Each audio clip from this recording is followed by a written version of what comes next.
There I was, freshman year of college, Yeah. living my best life, Okay. thinking that I had my future ahead of me. And I actually did have my future ahead of me. That's technically how chronology works. But I get a phone call.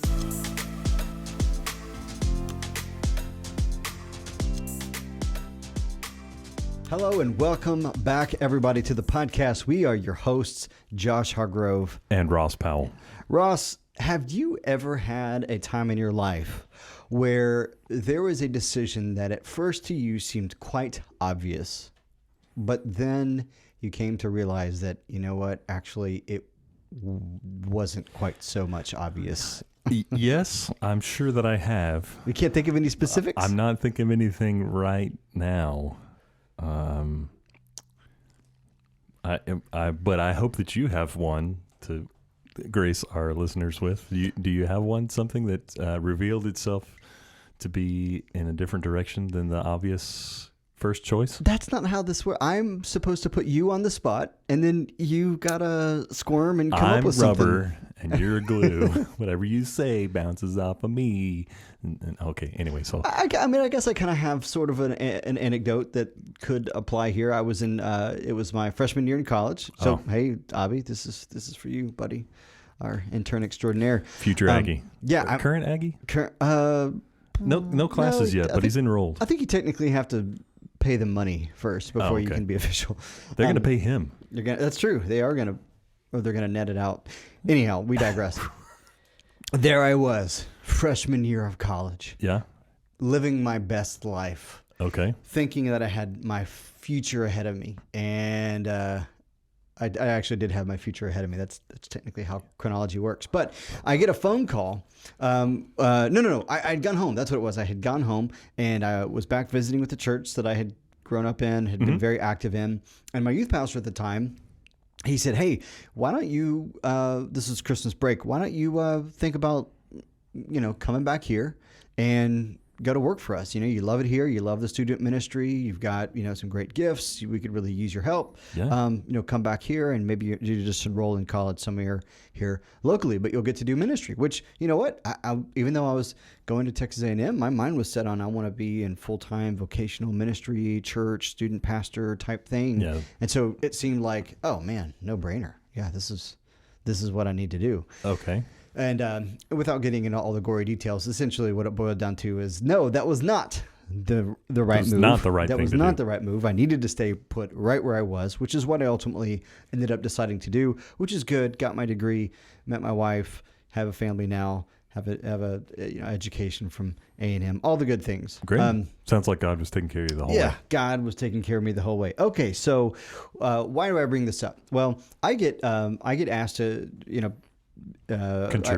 contribute to and they're not, by the way, just so that I don't sound like some big deal, they don't say, hey, Josh Hargrove, but I'm as a CFP, certified financial professional, part of the FPA approved network to do this. I get emails where reporters are basically looking to talk to financial professionals to get some input for their articles. So I get one of these emails here a few days ago.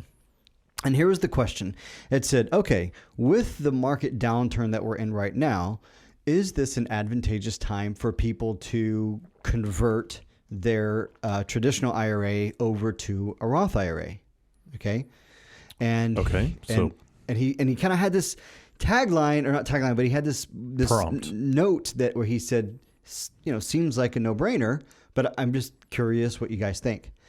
Unfortunately, I missed the deadline, his deadline to get input back before I saw the email, so I was not able to contribute to this one. But I thought it would be fun for us to tackle this topic on our podcast. So thank you, random reporter out there writing for some publication, for the idea, the inspiration. Okay, Ross, what do you think? Well, okay, hold on.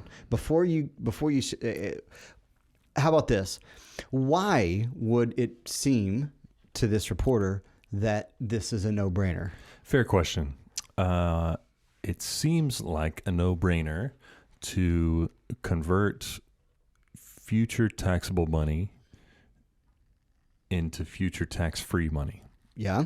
And if you're going to do it one-to-one at no cost, you're going to get the same amount of shares after the conversion that you had before the conversion, then moving out of the taxable funds into the tax-free funds and the style and structure of investment, then that seems like a good move. So it seems like a no-brainer. Can we let's simplify that just a little bit more, okay? Okay. Why did, first of all, maybe let's start with this question. And we have a whole episode on this. Can you, like, in a sentence or two, tell me, why should I even consider converting from an IRA to a Roth? What advantage do I get? The advantage is to pay today's lower tax rate instead of tomorrow's higher tax rate. Yeah. Is that succinct enough? I think that's succinct enough. And there's a lot there. Again, we have a whole episode on this. And by tomorrow, I mean multiple years in the future, whenever you're ready to retire. Today, as in when you're going to make the contribution. Yeah. Or the conversion. You're going to pay taxes on this money at some point. Do you pay it now? Do you pay it later? And so it's sort of this game of tax brackonomics where you're trying to figure out, okay, when's the most optimal time to pay the taxes that I'm inevitably going to pay? Do I do it now or later? And so there are a number of factors that go into that decision. So yeah, back to what you were saying now about the no-brainer.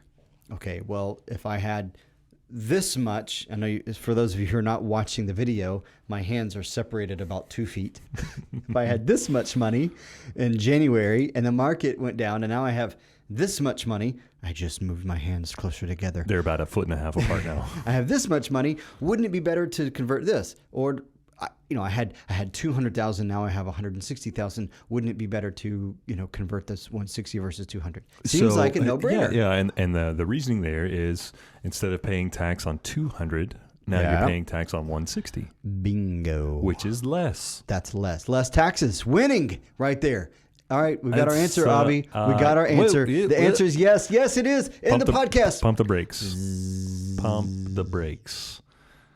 That's not all there is to evaluate. What? That's not all of the calculation that you need to evaluate, because you have to have cash currently to pay the tax now. Mm-hmm. And whether you pay tax on 160 now or 200 later, that's gonna your rate is only dependent on the rest of your income situation, not on how much you're converting. Yeah, is exactly what Ross is saying is that calculation to determine whether it's advantageous to convert now or later is really more a factor of not how much money do I have in my account. It's how much money do I earn, which is unaffected theoretically. I mean, it's unaffected by the stock market.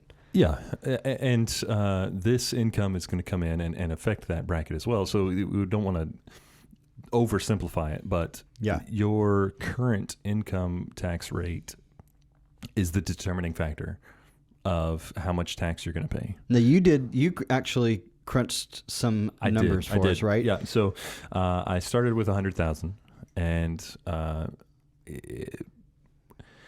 didn't add all the layers of complexity, but looking at if you converted the Roth today from 100,000, you would pay at a 24% tax bracket rate. Okay, you would pay 24,000 on that. Yeah, and then if you left it in the IRA, you would pay no tax on it today. Okay, if both of those investment accounts grew at 10%. Okay, so let me pause there. So if I convert, I have 76,000 after conversion. Let's say, right. If I don't convert, I have 100,000 after conversion. Yes. And let's say that I'm comparing these two scenarios. Both of the 76 and the 100, they're going to grow by 10%, and it's going to be whatever it is in the future. Right. Okay, keep going. Yeah, they're going to grow that same 10% every year for the next 25 years. Yep. So when you're ready to contribute, start drawing on those funds, you either have to pay no tax in the Roth account or you have to pay tax from the IRA account. Mm-hmm. In the Roth account, those funds are $823,000. Okay. After tax, at 24%, mm-hmm. those funds are $823,000. The same. That's right. Yeah. So simply put, okay, this is somewhat of an oversimplified statement here, but there's always, in this scenario, there's always going to be a 24% difference between your IRA and your Roth dollars. And keeping in mind that your IRA dollars You don't actually have all that. You have 24% less of what you see on the balance sheet, which means it's the same. Okay. So going back to what we said before and what we've talked about in other podcast episodes, it isn't the issue isn't how much money do you have in an IRA. That doesn't matter. It's what are the tax brackenomics when you compare your bracket you're in now to what you would be in the future, or what tax rates are now and what you think they will be in the future. In other words, will tax rates be higher in the future? Maybe your income's the same, but instead of a 24% bracket, you're now a 30% bracket. Yeah. So in that scenario, if you converted today and paid your 24%, you would save. If your rate goes up in the future to the 32% or the 37%, you would save the difference between the tax rates you pay today and the future rate. Okay, but I'm going to pay taxes on the converted money. Yes. Let's say that before the market dropped, if I would have converted all of that money, let's say it's $300,000, and I add that to my income, now I have, let's say, $500,000 of taxable income. That's maybe going to put me in a different tax bracket. Whereas maybe now with that amount being shrunk down, now if I combine that with my income, now I'm in a lower bracket. Okay. Isn't that better? It could be better, yes. Could be better. Okay, yes. And the way that brackets work is that they're stair-stepped. So you progress through them. And we've talked about this before. I think we've talked about it on the podcast. Anyway, I've had this conversation hundreds of times.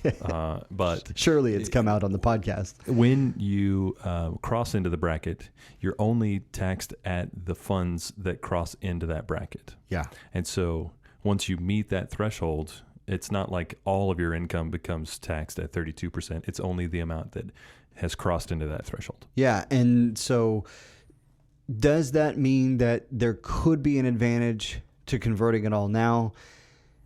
It's not any more or less than it normally is. Yeah. I guess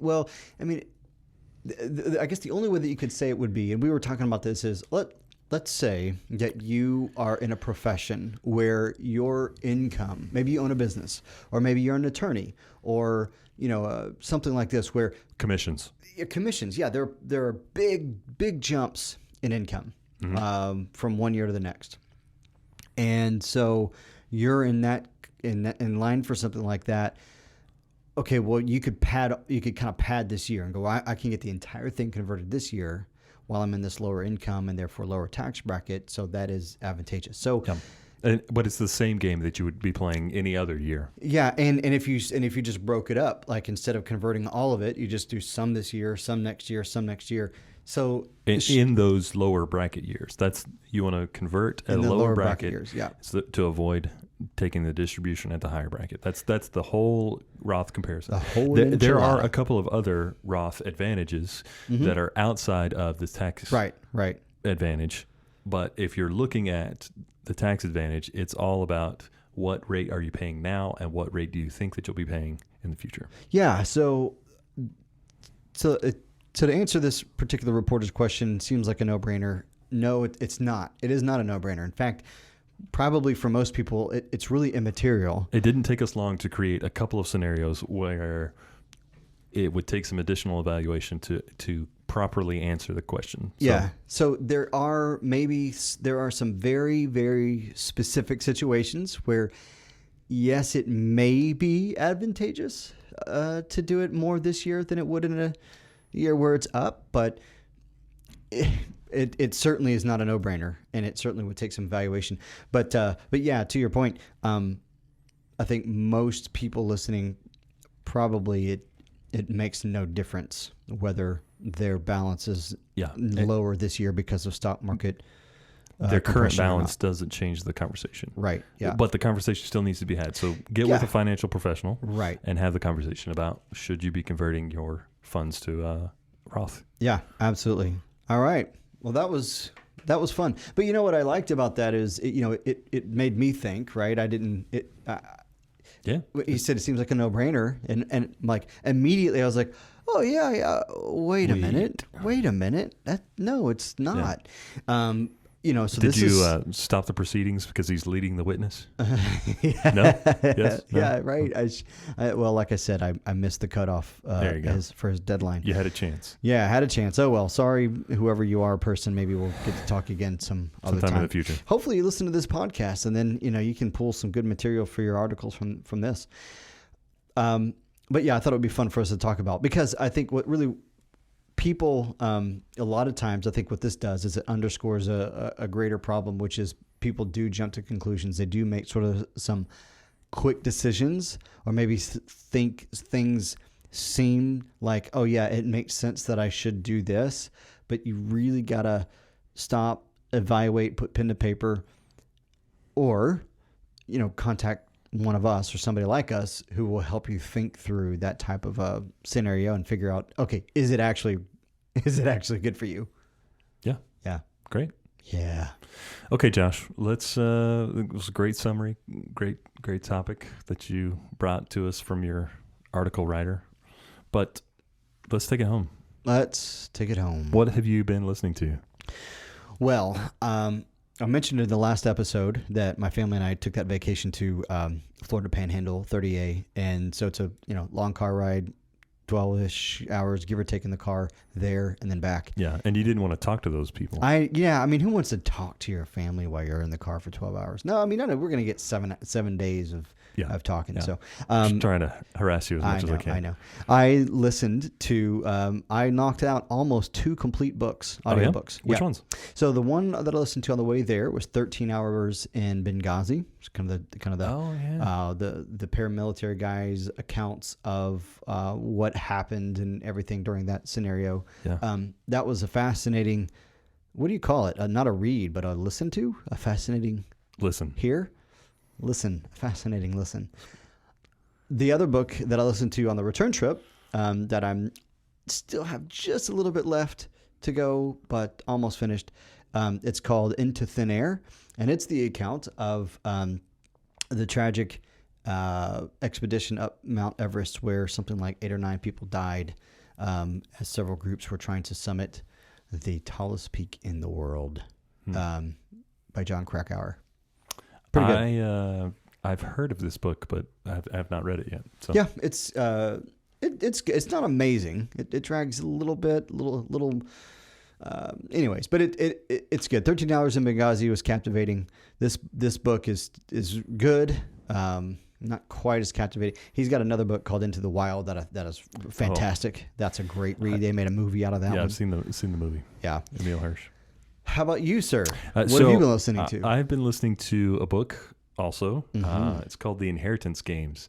I'm about halfway through it, but my wife read the book and then recommended it to me. It's about a teenage girl who mysteriously inherits $42 billion.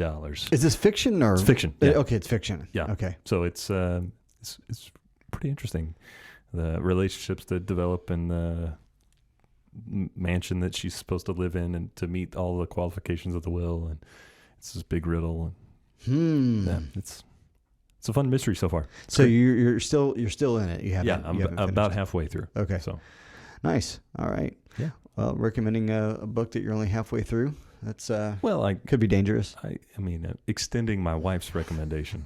Okay, that's true. That's true. And then through to the audience. So very good. All right. Well, thank you guys for listening, and I hope this was helpful. We'll see you next time. Sounds great.